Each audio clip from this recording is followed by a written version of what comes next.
First day of spring practice for us, and as I reminded our players, it's really a progression of what we do every day, and that progression of what we do every day is building on the things that go to being successful. And so there's no scoreboard out in spring practice. There's no winners, there's no losers. What it's really about is the total development of the individual and them understanding that you need more than just talent alone to win a national championship. So making sure that they clearly understand what this next 5-6 weeks is about. It's not hey, I won that drill, or, hey, I won this one-on-one matchup.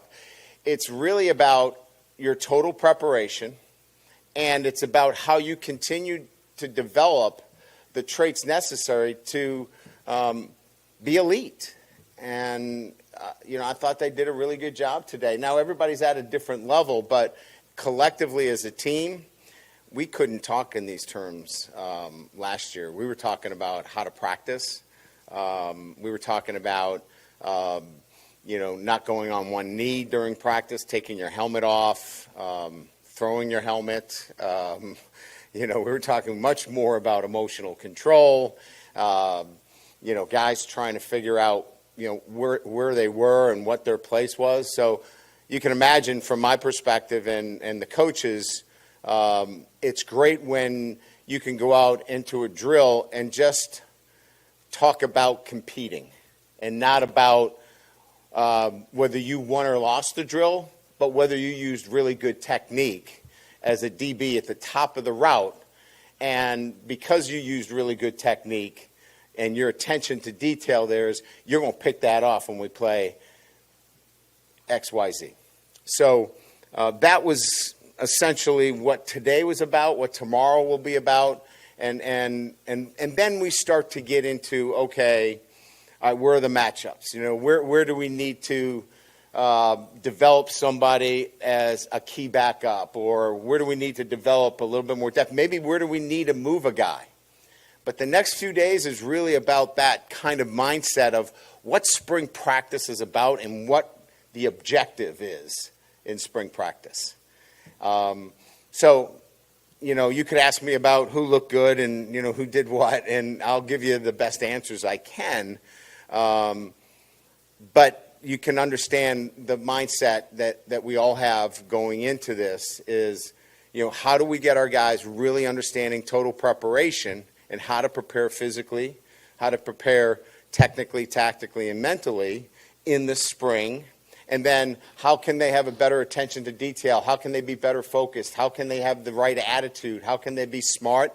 And certainly, how can they have a great attitude every day? So I'll shut up and open it up to questions.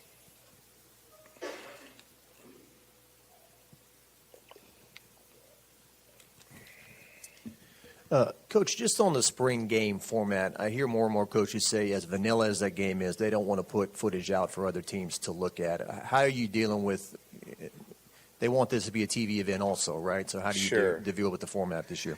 Yeah, I don't think you're going to throw exotics in there and do those kinds of things. But you still – if you can play the game, you want to – do what I just said, right? You want to continue that competition. You still want to be able to put those kids in a position where, they can work on all of those things. Last year was a little bit different. As you know, I try to treat it as a game where we did pregame meal and we did the walk and we did all those things because they had never been involved, nor had I. So I wanted to take that anxiety out of the first game for us.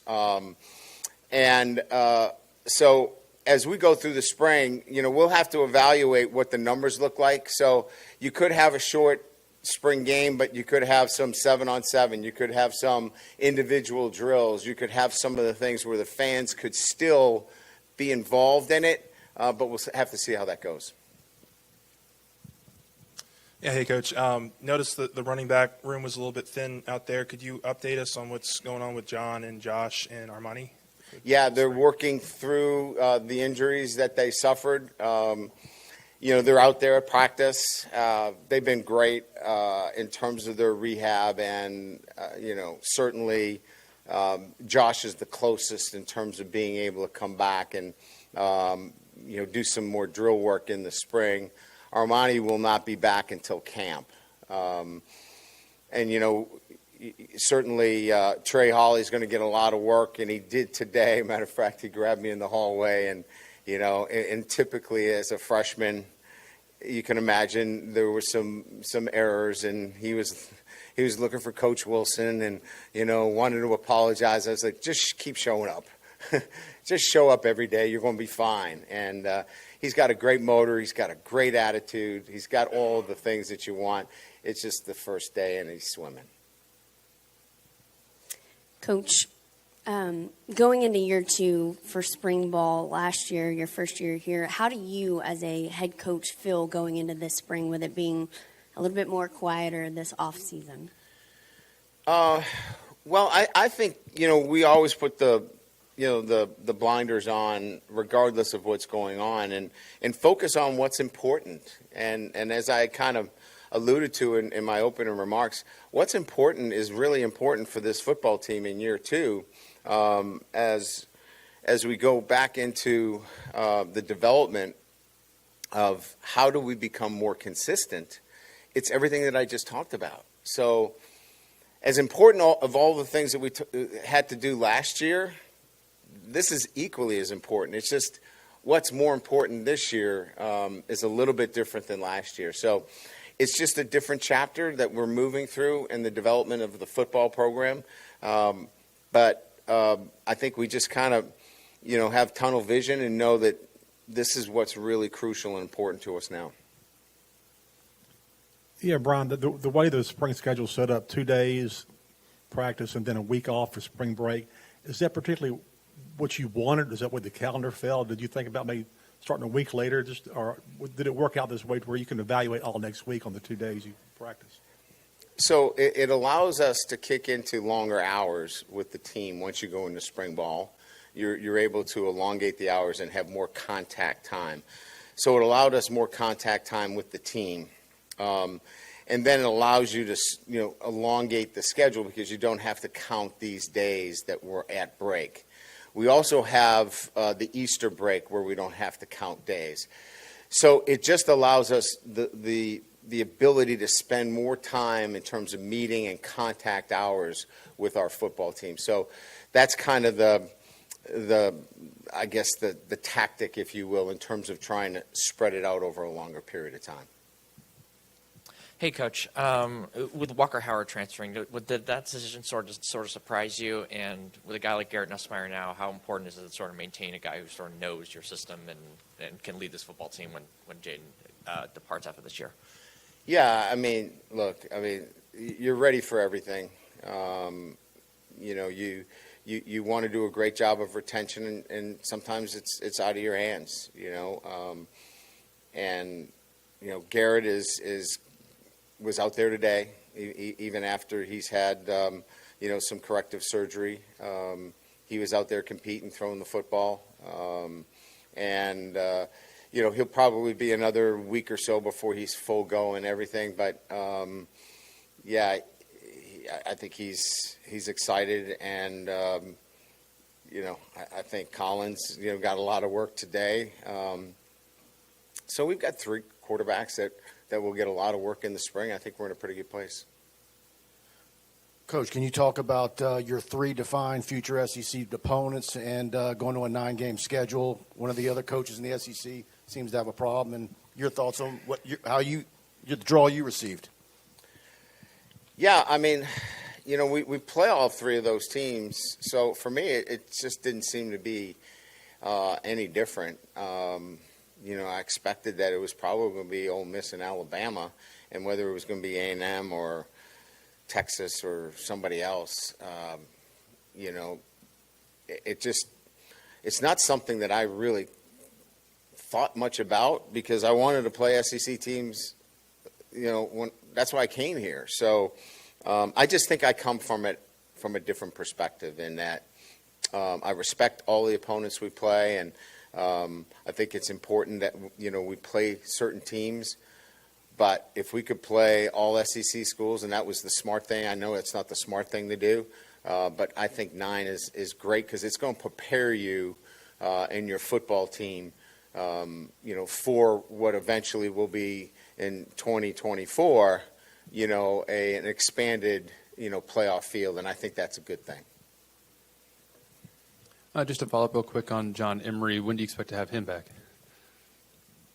John is focused strictly right now on his academics, and so he's got some marks that he has to hit from an academic standpoint before we talk about football with him. That was the deal with John, is in talking to his family, is that if his primary focus was academics and taking care of his degree, then we would have a conversation about football. And so right now his focus is 100% on that. Coach up here. Sorry I was late. You were? I didn't notice you. Thank you. I'll pay the $10. I'm trying to move away from that. Your early enrollees, you talked about Ricky. What do you want for them, and how have you seen throughout the years early enrollees really benefit from that extra time? And then secondly, you're a little thin at a couple of positions. Yes. How will you manage that? Okay, let's talk about Ricky. Certainly as a quarterback, you benefit greatly just coming in, learning the system. There's so much as a quarterback, as you can imagine, from just looking to the sideline and picking up the signals. It's like, it's foreign to many. Some of the signaling takes a while, and the preparation of that. So just getting that down in itself. Then I would say, being coached and hearing a different voice is equally as important as you transition into, a new system. Coach Sloan is a great coach, but it's a different voice. And then finally, trying to put it together in quite frankly a faster environment. Everything's quicker, everything's faster, quicker decisions. And so from a quarterback standpoint, mid-year enrollment covers everything from, the intellectual development to the physical development in the weight room, putting on the proper weight, to the mental development and dealing with the ups and downs of transitioning into college life as somebody that should still be in high school, right? And so that's really important.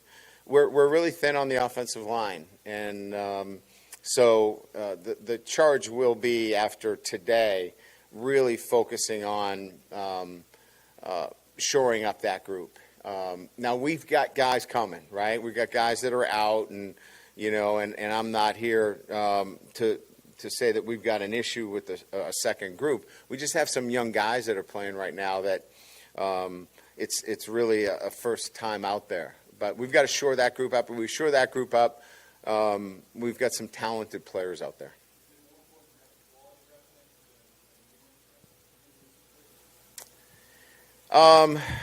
That's a good question. I think that there's a fine line between the both, and we'll have to actually meet on how we navigate the second group, because we can't have guys not blocked, and not having a quality play. So we've got to figure that out. It's a good question. A couple things. Are there any guys, you signed a lot of guys, transfers of different age and experience. Are there some guys who, if they do what they should be doing, are no doubt about it, guys that are going to help you all this year? Yes. And then, as you just mentioned, well, if you could name some of them, as you mentioned, a lot of your backup O-linemen who are older transferred out looking for playing time. Marlon didn't, Martinez. Can you just shed some light on maybe kind of what his mindset is right now going into another year at LSU? Yeah, we want him to stay. But as you know, there's another transfer portal. So we can't worry about those things. We're going to develop the guys that are on our roster. We're going to give them the opportunities that we believe is right for our program. He's done a really good job. He's worked hard in the weight room. He's reshaping his body. He's doing the things necessary for him to compete. he's getting first team reps because Charles is out with an injury. So, but we won't know until we finish spring ball what his status is. We hope he's here to stay. As it relates to players that are going to make an impact, I mean, I think it's pretty clear that some of the defensive players that we brought in, Ovia Gufu, Omar Spates, I think, Jefferson, to name a few, are going to be guys that are going to be impactful. I think the depth at the cornerback position, all of them are really talented players. Watching one-on-one today, it looked pretty good. There's some things that we'll continue to evaluate. It's day one, but I'm pretty confident that the transfers that we brought in will make an impact, and in particular on the defensive side of the ball. Aaron Anderson is coming back from surgery, so we haven't seen him yet, but we know about his story and how great of a high school player he was here in the state. If you can carry that onto the field here at LSU, we're penciling him in, obviously somewhere. So, look, you don't know until you get into camp and you really get into the nitty-gritty of it. But we feel like we've supported our football program with the right people because they have fit in so well over the past few months in our program itself. And that really is the most important thing. Coach, late last year, do you feel like you got tired on the defensive line, and with the volume of defensive linemen you brought in from the transfer portal and whatnot, how comfortable do you feel about playing more guys, less reps, and in and out maybe this year a little bit more? Yeah, Jacques, I think it was in its totality. I think it was corner. I think it was safety. I think it was defensive line. If you look at the SEC game, there was a lot of compressed formations where they were cracking down on our best players and forcing some guys that were, less than 100% to make plays in the run game. And so, we had to address that, with depth at the cornerback position, depth at defensive tackle in particular, and certainly the safety position. So, it was certainly in the tail end of November, it was becoming pretty clear that needed to be addressed. Hey, Brian, is there any element of, maybe year one with an offense, you're just kind of trying to keep things stable, get things kind of where it's, efficient, and then maybe there's an evolution in year two where there's more you're trying to do, or was last year pretty much kind of what you expect? When you talk about offensive philosophy, there's a line to be drawn about, how you look at each play, right? And, if you look at the NFL, right, I mean, there's so much focus and effort placed on the singular play in the NFL, right? There's the huddle, and then there's all kinds of motion, and then that play itself is just a full commitment to a singular play, and that's why they, run less plays than college. College sometimes it's like, run, as many plays as you can. And so my philosophy and our philosophy is we still want that play to have the quality elements of striking on a wide front where it can hit everywhere, and it forces defenses to defend that play, and you have complements off of it. So I think we look at the singular play more than anything else and evaluate it as such. So they have to have complements. There has to be a way to get the defense moving. You want the defense to be able to change their eyes with motion and make sure that they're forced to communicate. So I really think it's about the singular play philosophically that we're looking at, more so than this comprehensive, let's get another play in. Thank you.